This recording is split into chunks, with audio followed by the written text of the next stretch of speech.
Les détachements d'honneur et rosés pour vous accueillir et vous rendre l'honneur à l'occasion du salut au drapeau.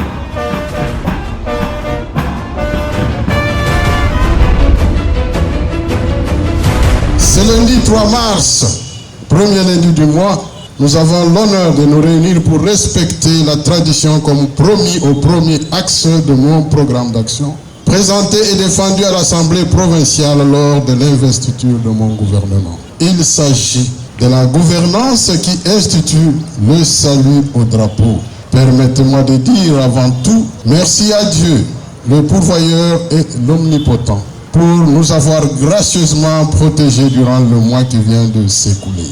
Que l'honneur et la puissance lui reviennent à jamais. C'est aussi l'occasion pour moi de renouveler mes hommages les plus déférents au président de la République, chef de l'État, commandant suprême des forces armées de la République démocratique du Congo et de la police nationale congolaise, son Excellence Antoine Félix Tshisekedi Tshilombo, pour ses multiples efforts qui ne cessent de déployer pour rétablir l'autorité de l'État et sauvegarder la souveraineté territoriale. Cette cérémonie, organisée afin de conscientiser les administratifs de la province à l'unicité du commandement et au sens du patriotisme, se déroule dans un contexte tragique marqué par la guerre d'agression imposée par le Rwanda à notre pays. Les événements récents, particulièrement à l'Est, notamment à Goma et à Bukavu, ont causé la perte de nombreux compatriotes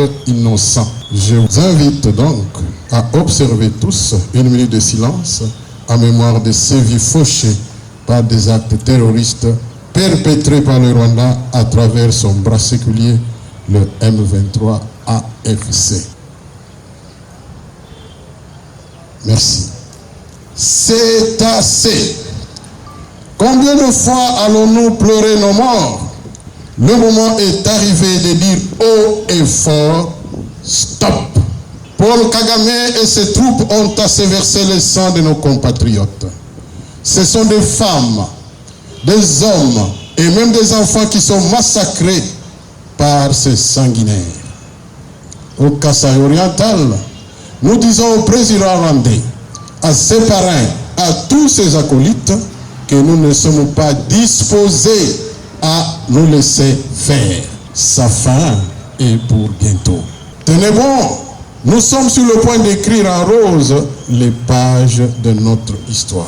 À cet effet, je tiens à féliciter tous ces jeunes recrues des FARDC du Kasaï oriental qui sont déjà à Kinshasa pour leur déploiement dans les centres de formation.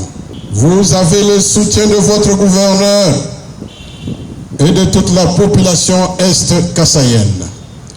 J'aimerais ici jeter des fleurs à tous les territoires pour avoir envoyé des jeunes qui vont servir sous le drapeau.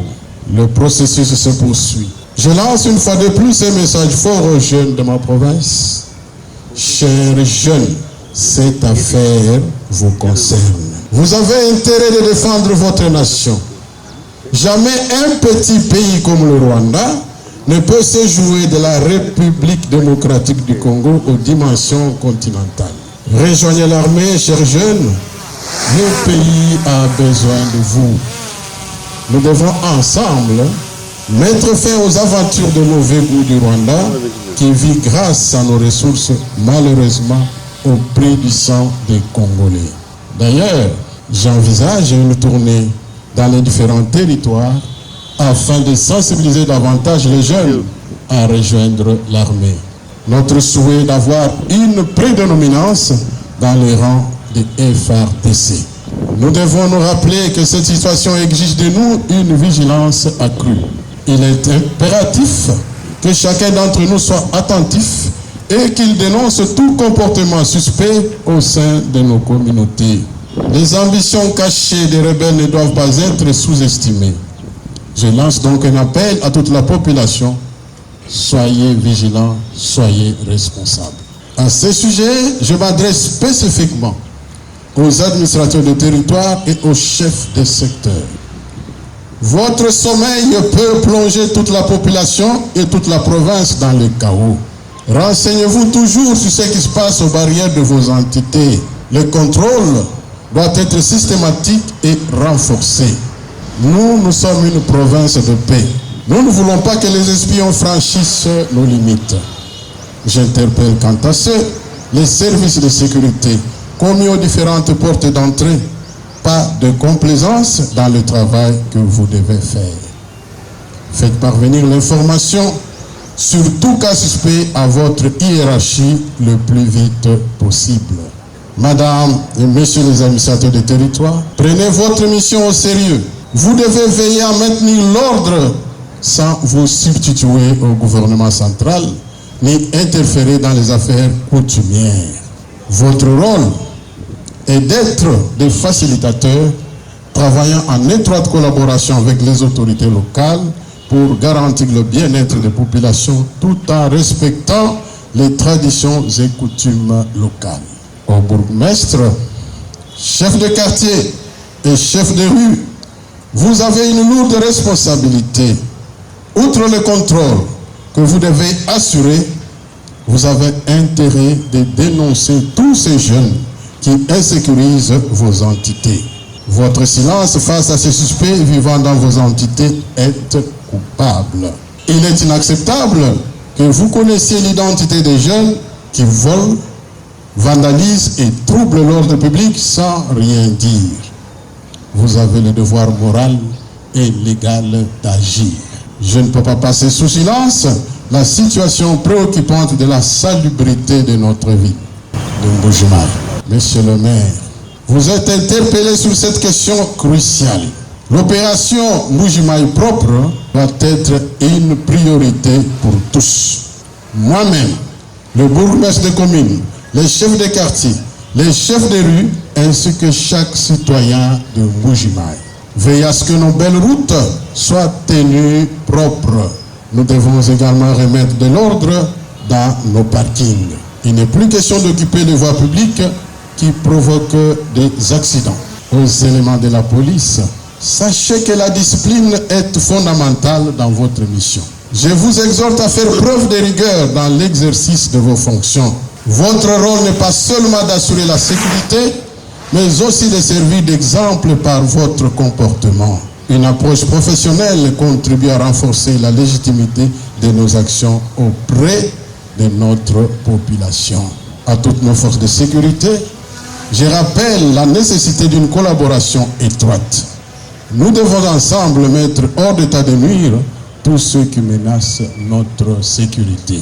Aux agents de la PCR, il est impératif que vous mainteniez l'ordre sur la voie publique sans provoquer d'incidents inutiles.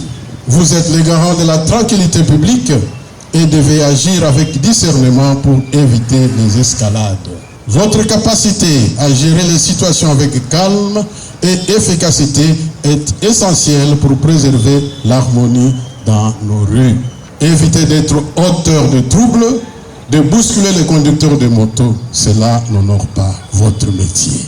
Aux membres du Conseil provincial de sécurité, je dis grandement merci pour la collaboration. Je voudrais que cette collaboration soit maintenue pour le bien de notre population. À tous les chefs de division provinciales, ainsi qu'aux directeurs provinciaux des sociétés et entreprises étatiques, il n'y a qu'un seul chef ici. L'unité de commandement doit rester notre priorité. Cela signifie que chaque décision prise doit être alignée avec notre vision collective afin d'éviter toute confusion ou conflit au sein de nos équipes. J'ai décidé d'entamer dans les tout prochains jours une tournée administrative à travers les 5 communes de la ville de Mbuji-Mayi. Il sera question pour moi de m'imprégner des conditions de travail de ces entités et recueillir les préoccupations de leurs animateurs.